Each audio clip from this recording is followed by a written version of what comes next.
For the next talk, actually in Fireside chat, I already name dropped Martin MacMillan from Pollen VC, since he was one of the people asking a question just yet. So I'd like to invite Martin up here, and let you introduce your people for the Fireside chat. So sorry not to have like a virtual fireside as my background, but the pocket gamer spaceship always oh, you got it there right there. Awesome. Cool. So yeah, so very happy to be sponsoring the CFO 101 track and to be here. Just to give everyone a bit of background, we wanted to do these sessions because the kind of financing of gaming companies is really often kind of overlooked, we thought. So we wanted to, rather than focus just on user acquisition, rather than monetization, whatever, we wanted to do a couple of different panels and firesides, and thanks to Marcus for a great talk just now in terms of focusing down on the financials. So what we're going to do in this one is we've got Riley Andersen from Umami Games and Laurent Benadiba from SDP Games, who are both pretty experienced hyper casual developers. And we thought we would drill in to some of the sort of like the financial planning aspects and growth aspects, specifically in a hyper casual use case. Because every different game genre has its own kind of unique horizons around investment and growth and this kind of thing. So hyper casual is an area we've been doing a lot more in kind of fairly recently, a sector we love. So I wanted to invite Laurent and Riley in to talk about some of their experiences and hopefully some actionable tips for others who are considering either starting a hyper casual studio or thinking what to do with their next game based on what they did with their last game, etc. So I will shut up for a second, and maybe Riley, do you want to just give us a little intro to you and Umami and where you sit? Yes, thank you, Martin, and thank you for doing this chat. Yes, I'm the CEO of Umami Games, and as Martin said, we make hyper casual mobile games. So we've been working for around 2 years, mainly on hyper casual. In the beginning, we worked with Voodoo, now we're working with Joypack, and we published our first game globally, ABC Runner, which now has more than 6 million downloads. We also raised more than 500,000 US dollars, US dollars, and we are using those money to scale up our team, and also, as Martin kind of got into, figuring out what, like the success we got from our game ABC Runner, how can we leverage that into doing it even better next time, especially on the business intelligence side. Cool. Laurent, you wanna go next? Yeah, hi. Thanks for inviting me. So I'm CEO of SDP Games. Created the company about 16 years ago now. So we're not really a startup. We've been through different eras of video games. We started with consoles, Nintendo DS, and more recently hyper casual games. So our latest hit is called Skull People, published by Crazy Labs. I think we now have over maybe 34 million players. So it's been quite successful. There's a lot of success on Android mainly. And so very recently we started doing self-publishing. And so it's been quite a ride. So I'm happy to share some intel. Sure. Okay. Cool. So why do you think? And maybe this for Laurent first. Why do you think the financial kind of planning aspect of it? So you've been making the move from working with publishers to self-publishing. How do you think about the sort of financial planning, and how have you built your models and expectations and stuff as you've been making that move? Yeah, that's a good question. I mean, I think, in my opinion, it's got to be simple because we're a small team, mostly just me. But I would say realistically, we're about 3 when we do things, and so we're a very small team, and it's very hard for us to anticipate very accurate LTVs. So CPI is quite easy to track, I guess, because you have to take a look at your campaigns. But LTV is like this magic number that builds over time. And so you're gonna have to be very broad, I think, not try to be too accurate about the margin. So I guess the key thing here for me is to be very very broad in KPIs. We can't be laser focused on margin, you know, like 3% margins and stuff like that. We gotta be broad. We gotta have like rough estimates on LTV that we can get very quickly. And so for that, I've got a few formulas, but very simple things. We don't do much in machine learning, LTV predictions and stuff like that, because I really think there's a lot of risk there. When you start investing everything you got, I think you gotta have this big margin. So for me, it's the big thing. It's to be quite large in terms of what we can scale. And so far we haven't scaled a game. We've released 2 games, and they had pretty good KPIs, but nothing that was like very green lit. So I guess the first thing I would say is that we may be more selective in the games that we scale, you know. Right. And what sort of early signs? I guess it's like a tinderbox, right? You can put it out there, but you don't really know if it's gonna take light until it's actually out there. What are the sort of key factors out there that sort of, you know, as far as you can, you know, say that sort of make the difference between success, as opposed to putting it out there, everything looks great and it hasn't necessarily just taken light? Yeah, I don't use my instinct anymore, because I've been proven wrong about just about every time. So I use just a few numbers. And it's a good question, because KPI is kind of vast. It's a vast subject. There's a lot of numbers there. So if you are looking for a green lightable game, then you would probably look at every single KPI. But it never happens that all these KPIs are good. Like, I've never seen that happen, you know. So I guess you have to look for early signs. And what I've seen in the hits, we had 2 hits in our history, which is not a lot because we have made a lot of games, but what we've noticed is that there's always something in the hit. There's always something like there's always a needle going like this, you know. It doesn't mean all needles and everything is blinking, but there's always something that blinks. So either it's like a super great CPI, or you have this great retention or you have a 25 minutes playtime. But there's got to be something, like at least one thing that tells you, okay, well, the game is not perfect, but there is something there that people like, and we can invest. And I guess if everything is average, or if you don't have any KPI that stands out, I would say it's time to move on. Personally, that's what I would do personally. So. Cool. Riley, what about you? How do you think about this stuff? Well, I think it's super interesting. I know Laurent already, and always lovely to chat to. I think we're kind of in the same place, but a little earlier than where Laurent is. Right now, what we're doing is trying to pull out as much as data as we have, both from the ABC runner, which scaled well, and also from all the other games that we tested. As Laurent says, in hyper casual, you test a lot. So we're kind of trying to figure out which of these early metrics is it that are interesting to look at. Of course, there is, as Laurent says, the obvious, the CPI, the retention, the playtime. But that's also what we're kind of looking into. Which of these metrics are metrics we should be aware about, and also how can one kind of structure it so it. I think what all developers want when you want to self-publish is knowing, especially in hyper casual, knowing as early as possible whether is this metrics that are promising or not, right? Is it worth making a new iteration? And I think that's kind of where we are. So the same as Laurent, just a little earlier. So it sounds really like it's a recipe, and you're constantly testing different recipes, and you don't know whether the cake is going to necessarily rise until you put it in the oven, right?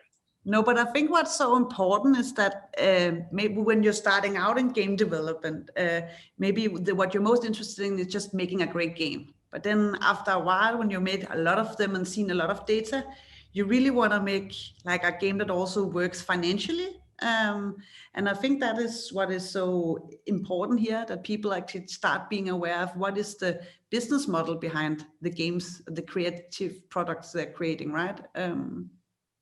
Yeah, and Laurent, to your point, like trusting your instincts less and trusting the data more, right? So you kind of, you get bashed over the head and you say, okay, what are the tea leaves telling me to do?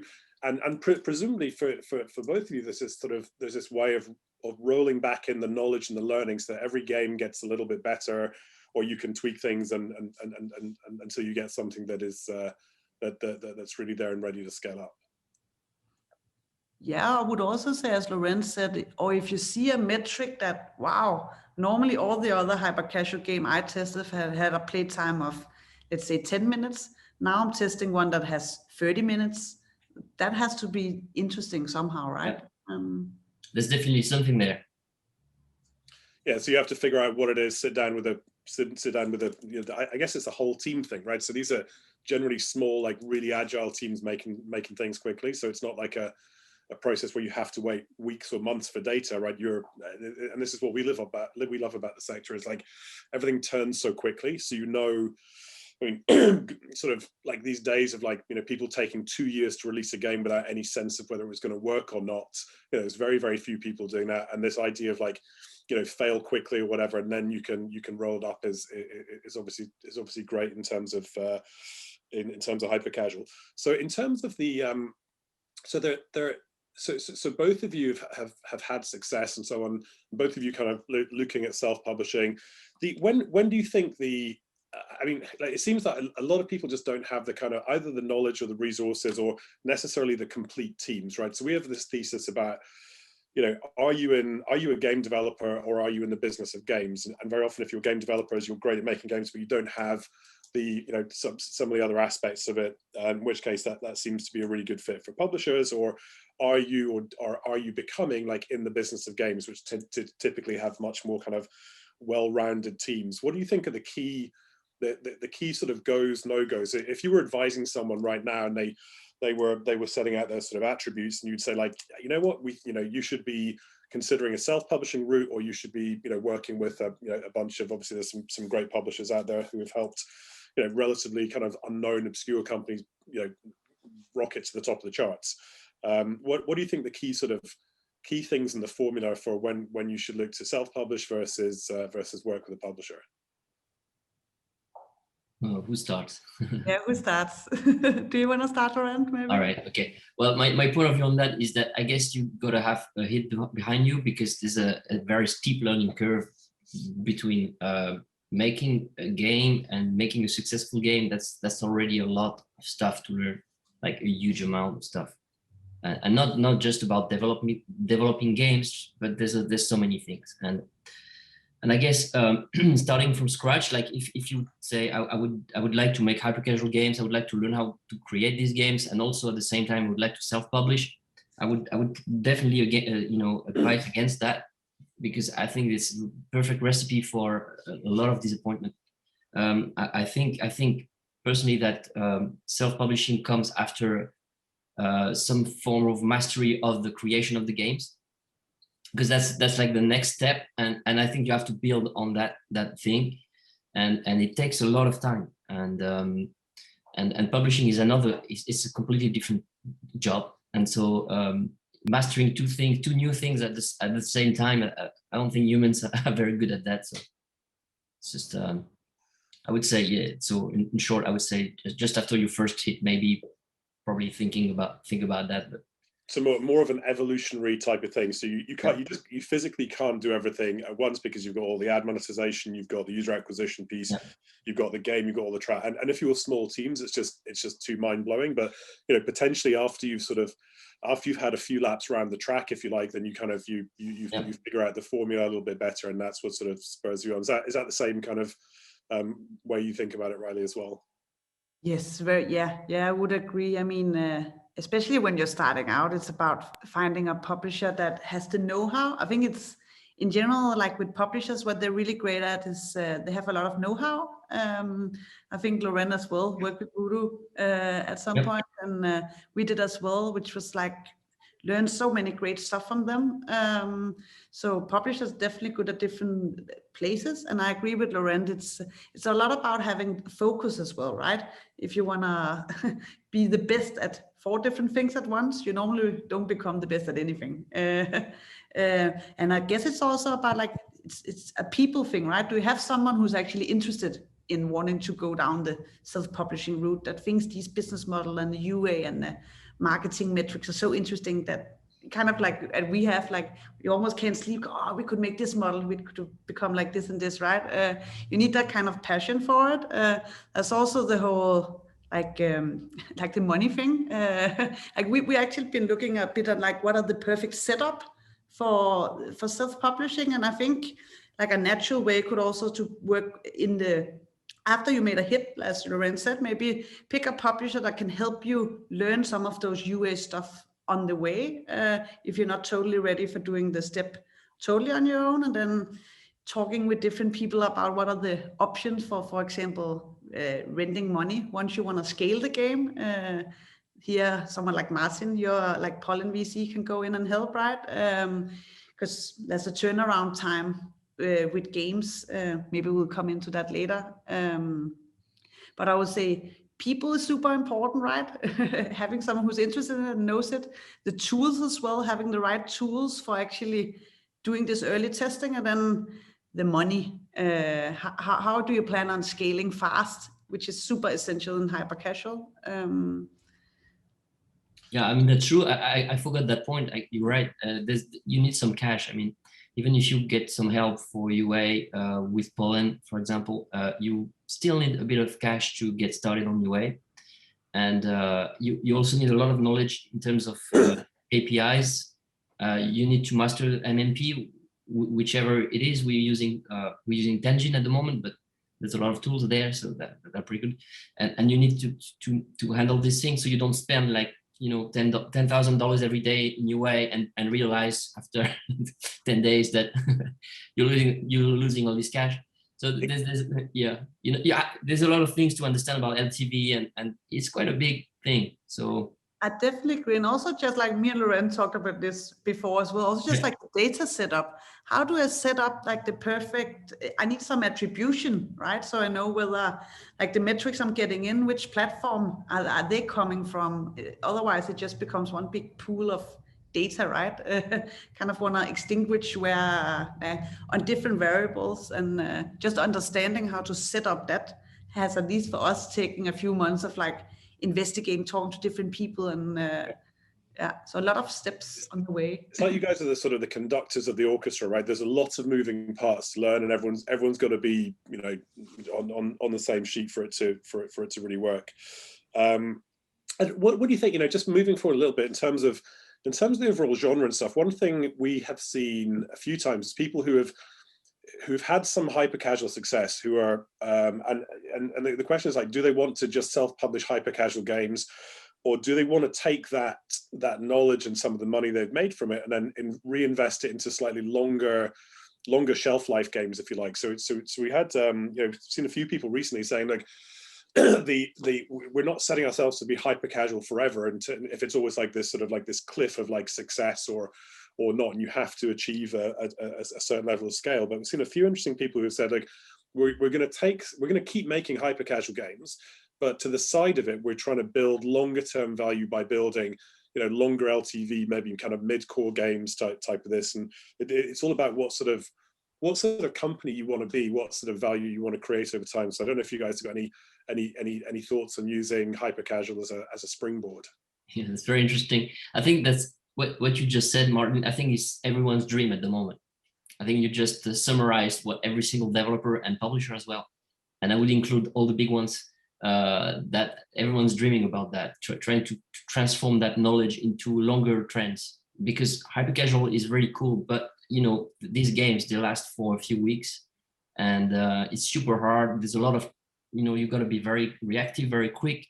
There's a lot of volume to manage, and you know, mid-core is very different, but there's a lot of stability there, and also you're building value. And this is also everyone's dream, building value. Because at the moment you got these IPs, if you have a few success in hyper casual, but really what are IPs worth in hyper casual space? Would you make a Helix Jump movie? You know, I mean, this is difficult. I'm not trying to, you know, but this is just every single hyper casual game actually doesn't have these IP values that you can find in other kind of, you know, games. Every single mid-core games could be used for different media. You could make toys. There's a lot of things there. there's a lot of value that you can build with mid-core. Hyper-casual kind of losing that a little bit. So I think everyone's dreaming of what you just said, to build some stronger, building stones. Sorry, right, go on. Yeah, just saying, yeah, I definitely agree with Laurent, and I think that is most developers' dream. Like it's probably like the classic developer journey, right? Like first figuring out what hyper-casual is with a publisher, right? Then publishing a game with a publisher, maybe self-publishing hyper-casual, then actually publishing free-to-play, because or other mid-core genres. I think it comes naturally, because the more you get to know about the business model, about the LTV models, about how the financial side works, the more you can kind of see, so there's one type of game, hyper-casual, as Laurent has, that has like epic lifetime values of like, maybe if people are staying for 20 days or 30 days, it's like amazing, right? Then there's other types of game where people are staying for 2 or 3 years. Yeah. Like, of course, it's pretty obvious where the big revenue is in the long run, right? Well, and also agree with the business side, Martin, that from my experience, if you kind of pitch it as hyper-casual as a stepping stone to something else, whether that being data tools or free-to-play games or whatever, at least the VCs I've talked to think that sounds more appealing than pure hyper-casual. Yeah, I think there's also one of the things we've seen is if you look at the M&A transactions that have happened over the last 24 months or so on, I was having a quick scan through the other day, and maybe I'm wrong here, but I didn't see anyone who's basically sold their company who works with a publisher, so who's not doing the full thing themselves, right? So it's almost like the M&A's been obviously some of the big publishers, because they've got the acquisition pipes and so on for that, and they've got the kind of the brand value of being the big publisher, but I can't think of any transactions where someone sold a business for a decent amount of money, created like really good value for their investors, their shareholders, and so on, where they've relied on necessarily a third party. So I think I guess I have this thing in my mind here of this sort of evolution, that sort of Darwinian theory of evolution, in terms of the journey, if you like, that people go on. Guys, we've got about 5 minutes left. There was a couple of other things that I thought may be interesting to talk about. I don't want to get really dragged down a kind of rabbit hole around IDFA and ATT and so on as well. But if you've got any kind of thoughts around just what you guys are seeing just now, we hear lots of different reports of stuff going haywire. Lots of people. We did a panel yesterday with Peggy Ann Saltz and some of the guys from Voodoo and so on, who were talking about just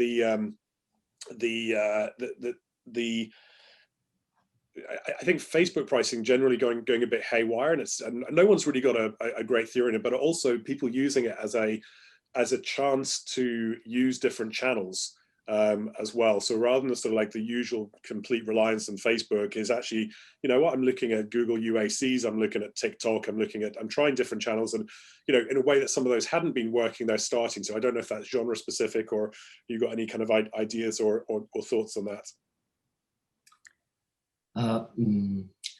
I think scaling without Facebook is quite hard in our space. So I understand the temporary measures, but in the midterm, if we can't fix Facebook, we're going to have a lot of issues with scaling hyper-casual games, because networks are very cool for, like, I would say secondary UA life, but initial impulsion has to go through very huge volumes, and those huge volumes, they don't come from networks at the moment. They come from, I think, Facebook, Instagram, and TikTok as well. But also networks have a minimum spend. So for example, I know a few networks that you can't spend less than $10,000. So how do you do your test? There's a lot of issues with that. So I really think it's a temporary situation. But in any case, I really think Facebook will have to be fixed for hyper-casual to continue to prosper. Yeah, I would hope so as well. And I've heard the same tendency that people now are looking at different platforms before they assess. As Laurent says, if you have great metric, like Facebook metrics, like scaling would probably be very well everywhere. But let's say I mainly see great results on Snapchat. Maybe Snapchat is not enough alone. I need to check, can I find more like platforms where my game is working very well with the target audience? Yep. Cool. So I guess we'll find out hopefully soon, right? We're just waiting for the smoke to change color over Apple Towers, and let's hope that's positive for everyone. And just one other thing to cover is, and something we've seen a little bit of recently, is when people are kind of like selecting how they think about their ad monetization waterfalls. We've worked with a couple of people recently who have moved away from this. You know, the normal theory would just say, hey, I'm just thinking about eCPM, so who's going to be the highest, the lowest, right? So pretty rational. But some recent instances that we've seen, it's like, well, okay, I'm going to factor in things like payment terms into that, because when you sort of break it down into reinvestment cycles, there's more than just the headline amount. It's sometimes the opportunity cost of having to wait longer for the money or whatever. Have you guys thought through that in any details? Is that a factor for you guys? Yeah, it's definitely a factor. That and currency change. If for example, I can't set up a USD account in any of the ad networks, I would not work with that network, because I would lose 3-4% there just in transforming the currency. And also payment delays, as you just said, very important. I think the biggest network at the moment is D30, but I may be wrong. So Martin may know better about this. And so definitely I would just try to put the D15 up the waterfall. That's, yeah, definitely common sense. If you're breaking even after 3 or 4 days, whatever, and an extra 15 days or 30 days, whatever, to wait, you could spin the same dollar around the track. Actually, the currency issue is a really interesting one as well, because you know it's like US dollar is like the currency of oil, right? It's like the currency of advertising as well. And we've certainly seen a lot of people who are, they have to take payments in euros, they convert that, the bank is absolutely hosing them because they're not doing the currency transfer. We could do a whole separate panel on currency transfers and stuff probably, but no, definitely an interesting topic. So this, I think my time has just beeped at me, Martin. So I don't know if actually some people that asked a few questions, so I would suggest we grab a few more minutes to answer those questions. Yeah, sure. We're trying to leave 5 minutes or so open for any questions. So do you want to? Yeah, I'll start with the first one.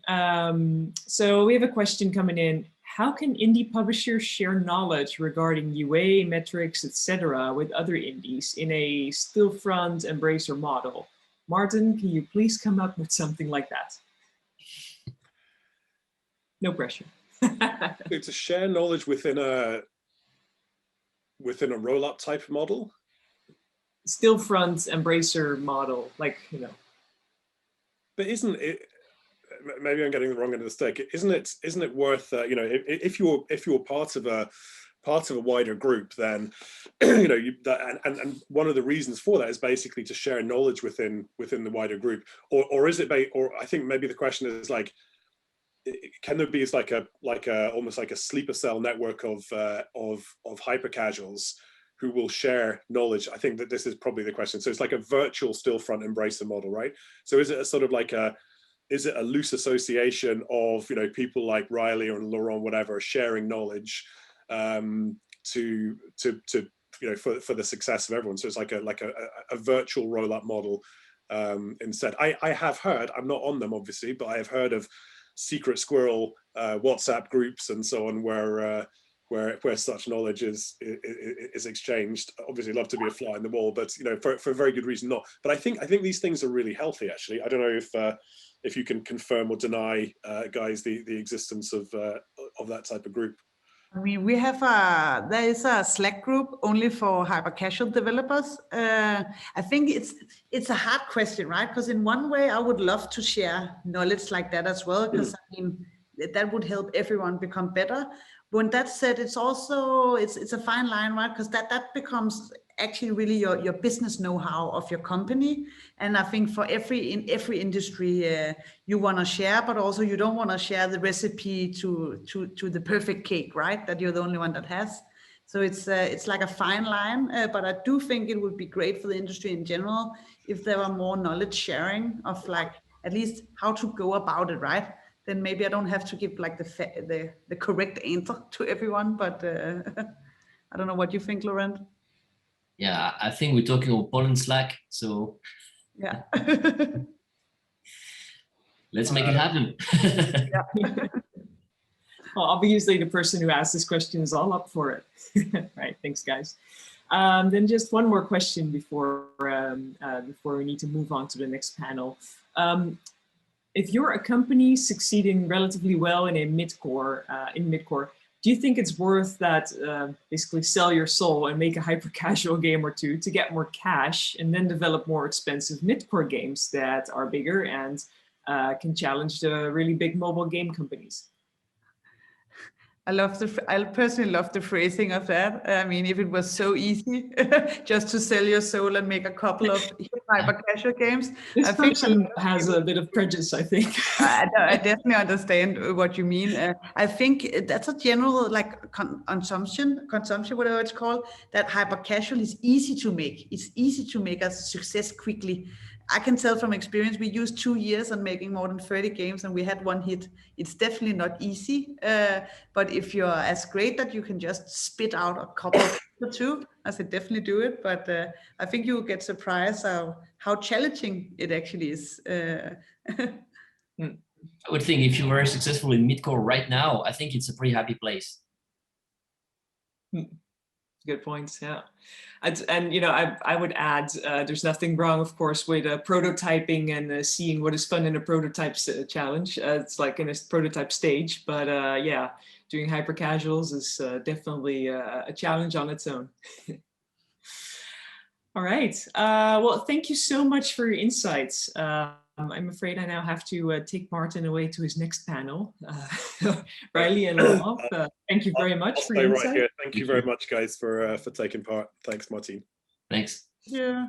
Cheers. Bye. Bye-bye.